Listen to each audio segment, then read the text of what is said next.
Hello friends, welcome to our session. आज हम start कर रहे हैं एनसीईआरटी पॉलिटी क्लास 7 का चैप्टर 6, संचार माध्यमों को समझना। टेलीविज़न पर आपका पसंदीदा प्रोग्राम कौन सा है? रेडियो पर आपको क्या सुनना अच्छा लगता है? प्रायः आप कौन से अखबार या पत्रिकाएं पढ़ते हैं? क्या आप इंटरनेट पर सर्फिंग करते हैं? आपको उनमें सबसे उपयोगी क्या लगता है? क्या आप उस एक शब्द को जानते हैं जो प्रायः सामूहिक रूप से रेडियो, टीवी, अखबार, इंटरनेट और संचार के अन्य साधनों के लिए प्रयोग में लाया जाता है? यह शब्द है मीडिया। इस पाठ में आप मीडिया यानी संचार माध्यमों के बारे में विस्तार से पढ़ेंगे। आप जानेंगे कि ये कैसे काम करता है और कैसे हमारे प्रतिदिन के जीवन को प्रभावित करता है। क्या आप किसी एक ऐसी चीज़ को याद कर सकते हैं जो आपको इस सप्ताह संचार माध्यमों से आपने सीखी होगी? स्थानीय मेले की दुकान से लेकर टीवी के कार्यक्रम तक जो आप देखते हैं, इन सबको संचार माध्यम यानी मीडिया कहा जा सकता है, जैसे फ़ोन, मोबाइल, रेडियो आदि। मीडिया अंग्रेजी के मीडियम शब्द का बहुवचन है और इसका तात्पर्य उन विभिन्न तरीकों से है जिनके द्वारा हम समाज में विचारों का आदान प्रदान करते हैं। मीडियम का अर्थ है माध्यम, क्योंकि मीडिया का संदर्भ संचार माध्यमों से है। इसीलिए हर चीज़ जैसे फ़ोन पर बात करने से लेकर टीवी पर शाम के समाचार सुनने तक को मीडिया कहा जा सकता है। टीवी, रेडियो और अखबार संचार माध्यमों के ऐसे रूप हैं जिनकी पहुंच लाखों लोगों तक है, देश और विदेश के जनसमूह तक है। इसीलिए इन्हें जनसंचार माध्यम या मास मीडिया कहते हैं। पेज 64 पर दिए गए कोलाज में से संचार माध्यमों के 6 अलग अलग प्रकारों को छांटिए। ये रहा कोलाज, आप इससे छांट सकते हैं। संचार माध्यम की तकनीक। आपके लिए संभवतः संचार माध्यमों के बिना अपने जीवन की कल्पना करना भी कठिन होगा, लेकिन केवल टीवी और इंटरनेट के विस्तृत उपयोग हाल में ही शुरू हुए हैं। इन्हें प्रचलन में आए अभी 20 वर्ष भी नहीं हुए हैं। जनसंचार माध्यमों के लिए प्रयोग में आने वाली प्रौद्योगिकी निरंतर बदलती रही है। जैसे कि अगर आपके पास कभी फ़ोन ना हो तो आप अपना फ़ोन ढूंढते होंगे कि अब हम दिन भर क्या करेंगे।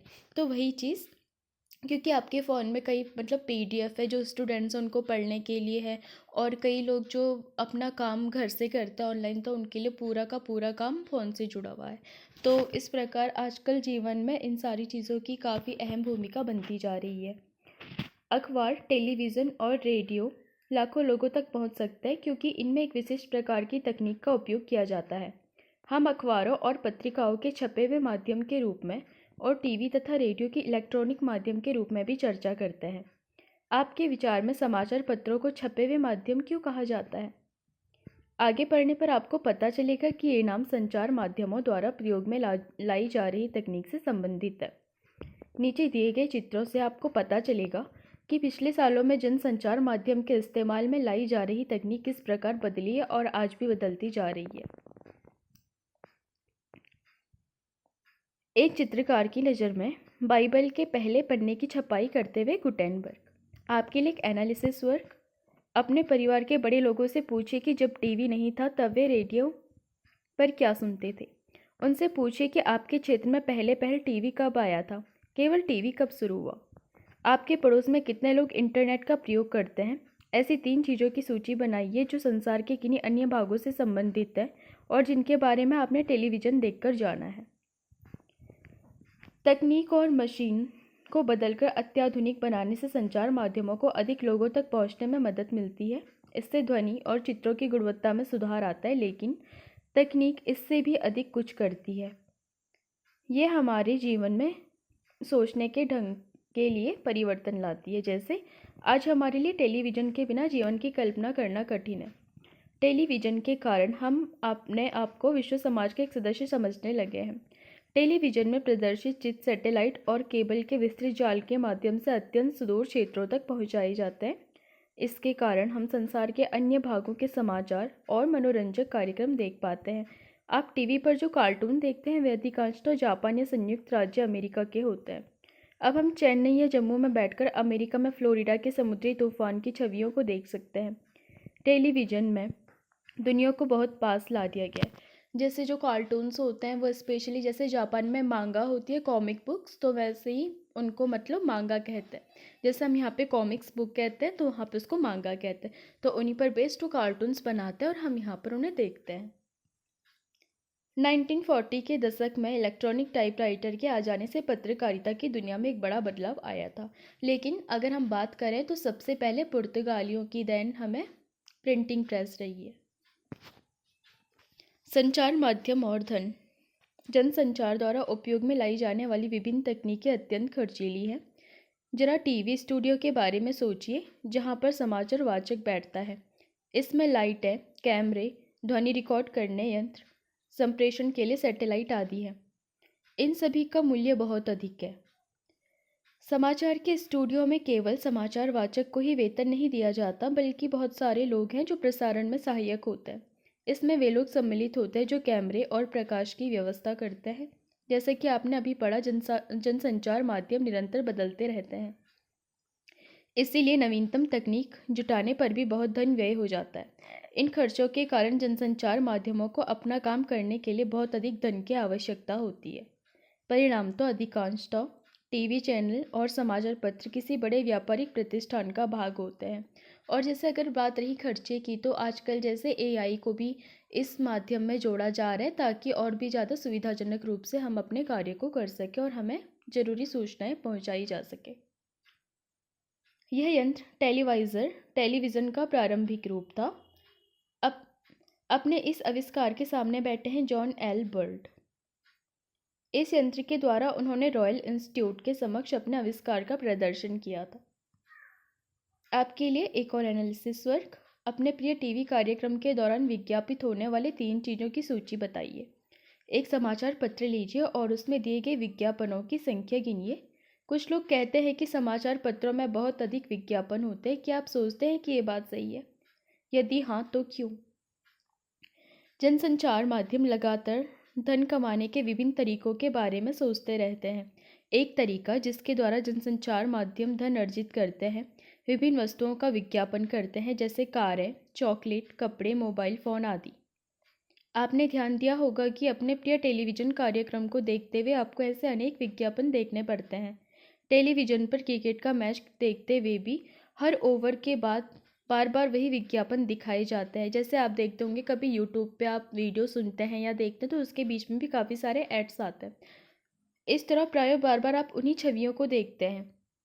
जैसे कि आप आगे के अध्याय में पढ़ेंगे, विज्ञापनों की बार बार आवृत्ति इस आशा से की जाती है कि आप बाहर जाकर विज्ञापित वस्तु खरीदेंगे। संचार माध्यम और लोकतंत्र। लोकतंत्र में देश और संसार के बारे में समाचार देने और उनमें होने वाली घटनाओं पर चर्चा करने में संचार माध्यमों की भूमिका अत्यंत महत्वपूर्ण है। जैसे संचार माध्यमों से नागरिक जान सकते हैं कि सरकार किस प्रकार काम कर रही है। यदि लोग चाहें तो इन समाचारों के आधार पर कार्रवाई भी कर सकते हैं। ऐसा वे संबंधित मंत्री को पत्र लिखकर, सार्वजनिक विरोध आयोजित करके, हस्ताक्षर अभियान आदि चलाकर सरकार से पुनः उसके कार्यक्रम पर विचार करने का आग्रह करके कर सकते हैं। एक टीवी चैनल में 10 सेकंड के लिए विज्ञापन देने का मूल्य उसकी लोकप्रियता और उस समय के आधार पर 1000 रुपये से 1 लाख रुपये के बीच पड़ता है। जानकारी देने के संबंध में संचार माध्यम की महत्वपूर्ण भूमिका को देखते हुए आवश्यक है कि जानकारी संतुलित होनी चाहिए। आइए अगले पृष्ठ पर दिए गए एक ही समाचार के 2 भिन्न रूपों को पढ़कर समझें कि संतुलित संचार माध्यम का क्या तात्पर्य है। अलग अलग पाठकों की पसंद को देखते हुए छपाई वाले माध्यम कई तरह की जानकारियाँ उपलब्ध कराते हैं। जैसे अगर आपको मतलब थोड़ा नॉवेल्स वगैरह पढ़ने की इच्छा है तो आपके लिए नॉवेल्स भी होती हैं। जिस चीज़ की जितनी ज़्यादा डिमांड है उस चीज़ की उतनी ज़्यादा सप्लाई होगी।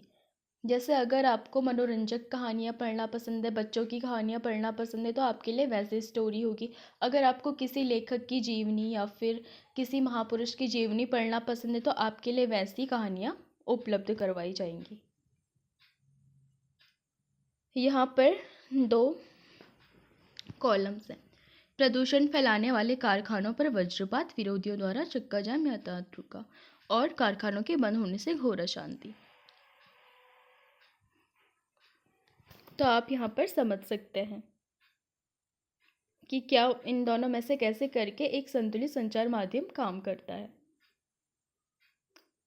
वास्तविकता तो यह है कि यदि आप इनमें से केवल एक समाचार पत्र पढ़ेंगे तो विषय का एक ही पक्ष जान पाएंगे। यदि आपने न्यूज़ ऑफ इंडिया पढ़ा होता तो आपको विरोधियों की बातें व्यर्थ उत्पात लगती। उनका यातायात व्यवस्था में बाधा उत्पन्न करना और अपने कारखानों में शहर में प्रदूषण फैलाते रहना आपके मन में उनकी बुरी छवि अंकित करता। दूसरी ओर यदि आप इंडिया डेली पढ़ा होता तो आप जानते कि कारखाने बंद होने पर बहुत से लोग अपनी रोजी रोटी खो देंगे, क्योंकि पुनर्स्थापन के प्रयास अपर्याप्त हैं।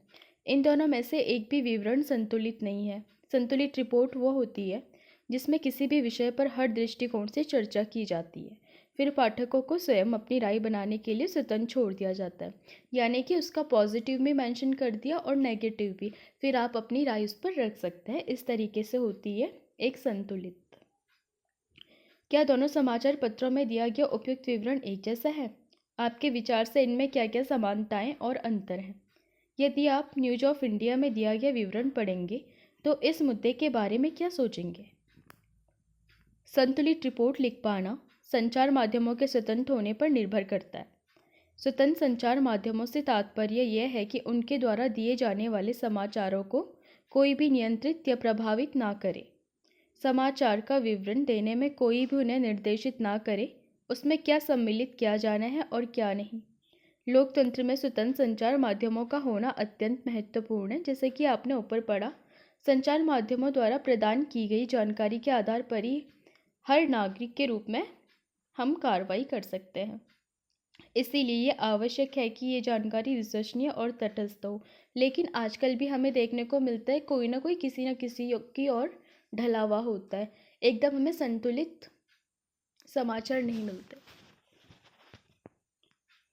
तथ्य तो यह है कि संचार माध्यम स्वतंत्र नहीं है। इसके मुख्यतः दो कारण हैं। पहला कारण सरकार का उन पर नियंत्रण। जब सरकार समाचार के किसी अंश, फिल्म के किसी दृश्य या गीत की किसी अभिव्यक्ति को जन समुदाय तक पहुंचने से प्रतिबंधित करती है तो इसे सेंसरशिप कहा जाता है। भारत के इतिहास में ऐसे समय भी आए हैं जब सरकार ने संचार माध्यमों के ऊपर सेंसर लगाया।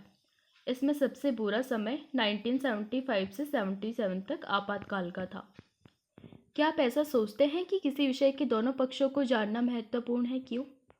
मान लीजिए कि आप किसी समाचार पत्र के पत्रकार हैं। अब आप उपयुक्त दोनों विवरणों से एक संतुलित रिपोर्ट तैयार कीजिए। सरकार यद्यपि फिल्मों पर तो निरंतर सेंसर रखती है, लेकिन वह संचार माध्यमों से दिखाए गए समाचारों में पूरी तरह ऐसा नहीं करती है। सरकार द्वारा सेंसरशिप न होने पर भी आजकल अधिकांश समाचार पत्र संतुलित विवरण देने में असफल रहता है। इसके कारण बहुत जटिल है। संचार माध्यमों के विषय में शोध करने वाले लोगों का कहना है कि ऐसा इसलिए क्योंकि संचार माध्यमों पर व्यापारिक प्रतिष्ठानों का नियंत्रण है। कई बार किसी विवरण के एक ही पक्ष पर ही ध्यान केंद्रित करना इनके हित में होता है। संचार माध्यमों द्वारा निरंतर धन की आवश्यकता और उसके लिए विज्ञापनों पर निर्भरता के कारण भी उन लोगों के विरोध में लिखना कठिन हो जाता है जो विज्ञापन देते हैं। इसीलिए व्यापार से गहन जुड़ाव होने के कारण अब संचार माध्यमों को स्वतंत्र नहीं समझा जाता। तो चलिए पहले हम ये देखते हैं टीवी हमारे साथ क्या करता है और हम टीवी के साथ क्या कर सकते हैं। बहुत से घरों में अधिकांश समय टीवी चलता ही रहता है। हमारे चारों ओर की दुनिया के बारे में हमारे बहुत से विचार, जो कुछ हम टीवी पर देखते हैं, उसी से बनता है। यह दुनिया को देखने वाली एक खिड़की की तरह है। आपके विचार में यह हमें कैसे प्रभावित करता है? टीवी में अनेक प्रकार के कार्यक्रम हैं। सास भी कभी बहू थी जैसे पारिवारिक धारावाहिक, खेल कार्यक्रम जैसे कौन बनेगा करोड़पति, वास्तविक जीवन को दर्शाने वाले कार्यक्रम जैसे बिग बॉस, समाचार, खेल और कार्टून आदि। हर कार्यक्रम के पहले, बीच में और अंत में विज्ञापन होते हैं क्योंकि टीवी का समय बहुत महंगा होता है। इसीलिए केवल वे ही कार्यक्रम दिखाए जाते हैं जो अधिकतम दर्शकों को आकर्षित कर सके। आपके विचार से ऐसे कौन से कार्यक्रम हो सकते हैं? उन चीज़ों के बारे में सोचिए जो टीवी में दिखाई जाती है या नहीं दिखाई जाती। टीवी हमें अमीरों के जीवन के बारे में अधिक दिखाता है या गरीबों के? हमें यह सोचने की ज़रूरत है कि टीवी का हम पर क्या प्रभाव पड़ता है। यह दुनिया के बारे में हमारे दृष्टिकोण, हमारे विश्वासों, हमारे रुख और मूल्यों को कैसे बनाता है। हमें यह समझने की ज़रूरत है कि यह हमें संसार का अधूरा दृश्य ही दिखाता है। अपनी पसंद के कार्यक्रमों का आनंद लेते हुए हमें यह नहीं भूलना चाहिए कि टीवी के पर्दे से हटकर भी एक उत्सुकता भरा बड़ा संसार है। दुनिया में ऐसा बहुत कुछ हो रहा है जिसकी ओर टीवी ध्यान नहीं देता।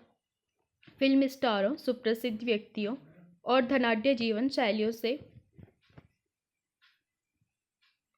परे भी ऐसा संसार है जहाँ हम सबको पहुँचना चाहिए और विभिन्न प्रकार से अपनी प्रतिक्रिया व्यक्त करनी चाहिए। हमें ऐसा सजग दर्शक बनना चाहिए जो कार्यक्रमों का आनंद भी ले और देखे गए और सुने गए प्रसंगों पर भी प्रश्न उठाए। मसौदा तय किया जाना चाहिए। किन घटनाओं पर ध्यान केंद्रित किया जाए, इसमें भी संचार माध्यमों की महत्वपूर्ण भूमिका रहती है और इसी के आधार पर वह तय कर देते हैं कि क्या समाचार में दिए जाने योग्य हैं। उदाहरण के लिए आपके विद्यालय के वार्षिकोत्सव की खबर शायद समाचार में दिए जाने योग्य नहीं होगी, लेकिन यदि कोई प्रसिद्ध अभिनेता उसमें मुख्य अतिथि के रूप में आमंत्रित हो तो संचार माध्यमों की रुचि इसे समाचारों में सम्मिलित करने में हो सकती है।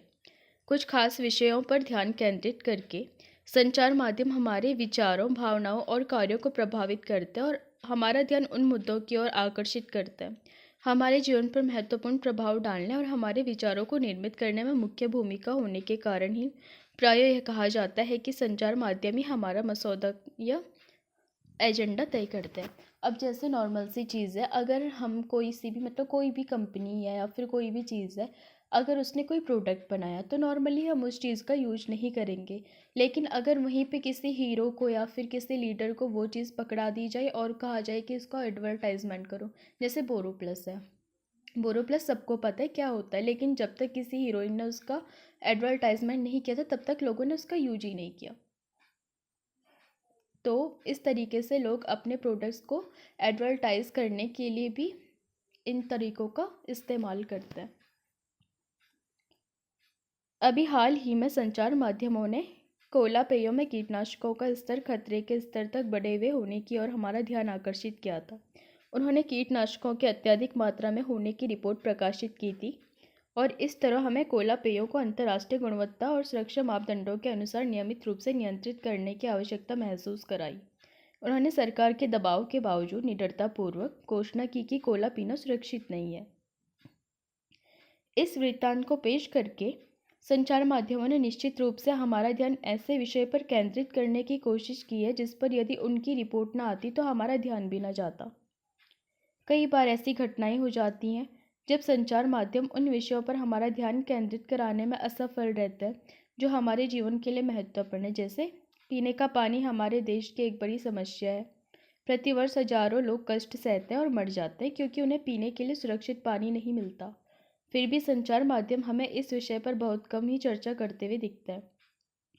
एक सुविख्यात भारतीय पत्रकार ने लिखा है कि कैसे वस्त्रों को नया रूपाकार देने वाले डिजाइनरों ने फैशन वीक में धनवानों के समक्ष अपने नए वस्त्र प्रदर्शित करके सभी समाचार पत्रों के मुख्य पृष्ठ पर स्थान पा लिया, जबकि उसी सप्ताह मुंबई में अनेक झोपड़पट्टियों को गिरा दिया गया पर इसी ने किसी पर भी जरा सा ध्यान नहीं दिया। जैसे हम इसे एक और तरीके से समझ, जैसे कुछ टाइम पहले सीमा हैदर वाला टॉपिक चल रहा था तो सबका ध्यान था सीमा हैदर पर, किसी ने वहाँ पर मणिपुर क्राइसिस को शो नहीं किया था। संचार माध्यमों के द्वारा एजेंडा तय करते हुए झोपड़पट्टियों के स्थान पर फैशन वीक की खबर देने से क्या नतीजा निकलता है? क्या आप किसी ऐसे विषय के बारे में जानते हैं जो आपको इसलिए महत्वपूर्ण नहीं लगा क्योंकि संचार माध्यमों में उसे दिखाया नहीं गया था? स्थानीय संचार माध्यम।